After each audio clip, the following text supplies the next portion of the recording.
Hi friends, அனைவருக்கும் வணக்கம். ஈஸியாக இருக்கக்கூடிய, அதுவும் ரொம்ப சிம்பிளாக பிகினர்ஸ் கூட செய்கிற மாதிரி ஈஸியான ஒரு ஸ்வீட் ரெசிபி தாங்க இன்றைக்கி நம்ம பார்க்க போகிறோம். இது ரொம்ப ரொம்ப சிம்பிளான மெத்தட். அதே மாதிரி செலவும் பார்த்திங்கன்னா ரொம்ப கம்மி. இது நமக்கு குவான்டிட்டி அதிகமாக வரும்.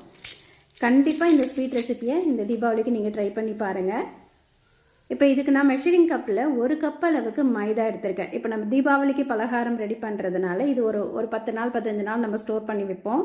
அதுக்கு மைதான்னா நமக்கு அந்த மொறுமொறுப்பு தன்மை ரொம்ப நாள் இருக்கும். அதுக்காக 1 கப் அளவுக்கு மைதா எடுத்துகிட்டு இதில் ஒரு 1/4 ஸ்பூன் உப்பு, 1 கப்பு மாவுக்கு ஒரு 1/4 ஸ்பூன் உப்பு போட்டால் போதும். அதே மாதிரி ஒரு சிட்டிகை அளவுக்கு ஆப்ப சோடாவும் சேர்த்து ஃபஸ்ட்டு இதை நல்லா கலந்து விட்டுடுங்க. இப்போ இது கூட பார்த்திங்கன்னா ஒரு 2 ஸ்பூன் அளவுக்கு எண்ணெயை நல்லா சூடு பண்ணி சேர்த்துக்கலாம். இதில் நம்ம டால்டா, நெய் இதெல்லாம் எதுவும் சேர்க்கணும்னு அவசியம் இல்லைங்க. நம்ம இதை பொரிக்கிறதுக்காக எண்ணெய் சூடு பண்ணியிருப்போம் இல்லைங்களா, அந்த எண்ணெயை ஒரு 2 ஸ்பூன் அளவுக்கு ஊற்றி மாவை பிணைஞ்சிக்கலாம். இந்த சூடான எண்ணெய் ஊற்றும் போது இது மேலே பார்த்திங்கன்னா நல்லா அந்த கிறிஸ்பியாக பபிள்ஸ்லாம் அழகாக வரும். இப்போ அதே கப்பால் இதுக்கு பார்த்திங்கன்னா ஒரு 1/4 கப்புக்கு கொஞ்சம் கூட தண்ணி தேவைப்படும். அந்த அளவுக்கு தண்ணி விட்டு நல்லா கெட்டியாக மாவு பிணைஞ்சிக்குங்க.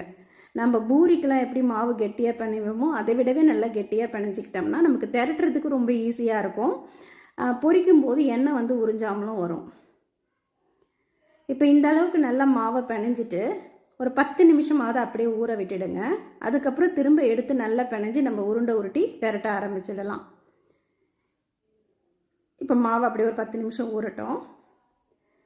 இப்போ ஒரு 10 நிமிஷம் கழித்து நல்ல மாவை திரும்ப ஒரு வாட்டி அழுத்தம் கொடுத்து பிணைஞ்சிக்குங்க. இது பார்த்திங்கன்னா நமக்கு சமோசாவுக்கு மேல் மாவு ரெடி பண்ணுவோம் இல்லைங்களா, சமோசா அப்புறம் சோமாஸுக்கெலாம் மேல் மாவு ரெடி பண்ணுவோம் இல்லைங்களா, அதே மாதிரி தான் இதுவும். இது எல்லாத்த விட ரொம்ப சிம்பிளான மெத்தடுங்க இந்த ஸ்வீட்டு. இது பிகினர்ஸ் கூட ரொம்ப ஈஸியாக செய்திடலாம். இப்போ இதிலேருந்து நம்ம சின்ன சின்ன உருண்டைகளாக மாவு உருட்டி எடுத்துக்கலாம். நம்ம பூரிக்கு எடுக்கிறத விடவே கொஞ்சம் கம்மியான சைஸில் மாவு எடுத்துக்கோங்க. ஏன்னா இதை நம்ம நல்லா நைஸாக திரட்டணும். அதனால் சின்ன சின்ன உருண்டைகளாக உருட்டி எடுத்துக்கலாம். இப்போ நம்ம 1 கப்பு மாவு எடுத்தோம் இல்லைங்களா, இதிலே பார்த்திங்கன்னா நமக்கு ஒரு 10லேருந்து 15 உருண்டை கிட்ட வரும். அந்தளவுக்கு உருண்டை உருட்டி எடுத்துட்டு இதை மைதா மாவு தொட்டு நல்லா மெலிசாக திரட்டிக்குங்க.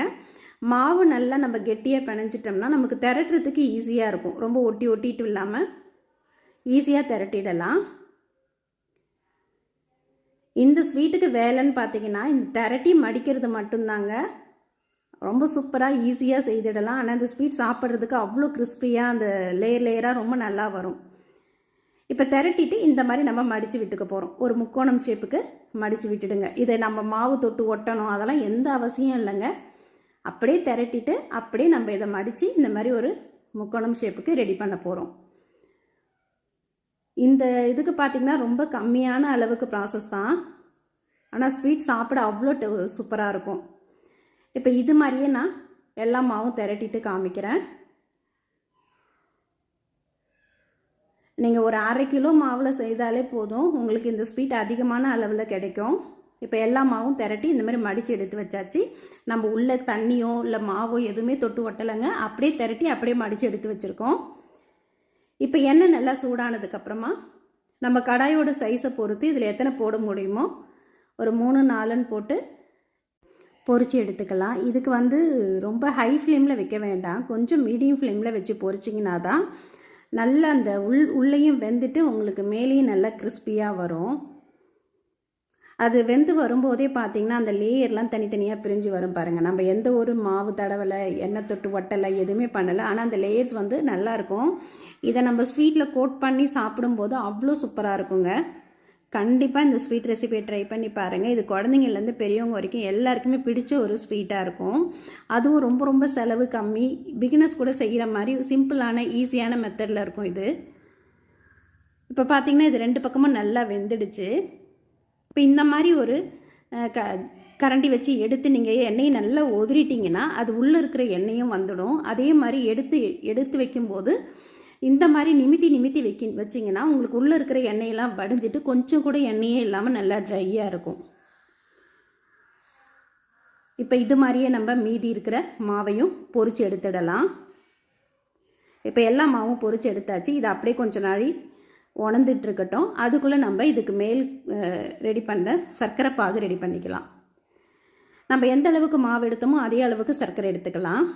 இப்போ இந்த சர்க்கரை முழுகிற அளவுக்கு ஒரு 1/2 கப் அளவுக்கு தண்ணி விட்டுக்குங்க. இப்போ இந்த சர்க்கரை நல்லா கரைஞ்சி கொதித்து நமக்கு ஒரு கல் பதம்னு சொல்லுவோம் இல்லைங்களா, தண்ணியில் போட்ட உடனே கரையக்கூடாது, நல்லா கெட்டியாக இருக்கணும். அந்த பதம் அது வரைக்கும் கொதிக்க வச்சு எடுத்துக்கோங்க. ஏன்னா அப்போ தான் நம்ம இதை போட்ட உடனே பார்த்திங்கன்னா இது மேலெல்லாம் அந்த வெள்ளையாக அப்படியே பூத்துக்கிட்டு நல்லா கிறிஸ்பியாக இருக்கும். இப்போ வந்து பாருங்கள், இப்போ தண்ணியில் போட்ட உடனே அப்படியே கரையாமல் கட்டியாக நிற்கிது பாருங்கள். இந்த மாதிரி ஒரு பதம் வரணும். இப்போ நீங்கள் அடுப்பை ஆஃப் பண்ண வேணாம், அடுப்பு வந்து நல்லா சூடாகவே இருக்கட்டும். இதில் நம்ம பொரிச்சு வச்சுருக்கக்கூடிய அந்த எல்லாமே ஒன்று ஒன்றா போட்டு எடுத்துக்கலாம். இது நல்லா சூடு ஆறுனதுக்கப்புறமா இந்த மாதிரி சர்க்கரை பாகு ரெடி பண்ணி பொரிச்சு எடுங்க. அப்போ தான் வந்து உங்களுக்கு நமுத்து போகாமல் இருக்கும். இதுவும் சூடாக இருந்து நீங்கள் சர்க்கரை பாகுலேயும் சூடாக போட்டுட்டிங்கன்னா உங்களுக்கு அந்த கிறிஸ்பினஸ் இருக்காது, நமுத்து போன மாதிரி இருக்கும்.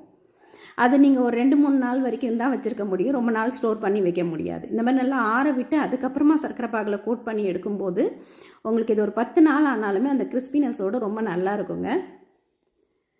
இப்போ இந்த மாதிரி ஒன்று ஒன்றா எடுத்து நம்ம இந்த சர்க்கரை பாகில் கோட் பண்ணிவிட்டு அதுக்கப்புறமா இதை தனித்தனியாக ஒரு பிளேட்டில் அடுக்கி வச்சுடுங்க. இது நல்லா உணர்ந்ததுக்கப்புறமா ஒரு 1/2 மணி நேரம் 1 மணி நேரத்தில் பார்த்திங்கன்னா மேலே நல்லா அந்த வெள்ளையாக ஒரு ஃபார்ம் ஆகிடும்.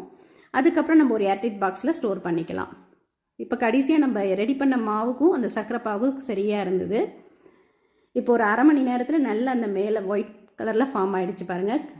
கண்டிப்பாக இந்த ஸ்வீட் ரெசிபியை நீங்களும் ட்ரை பண்ணி பாருங்கள். நன்றி.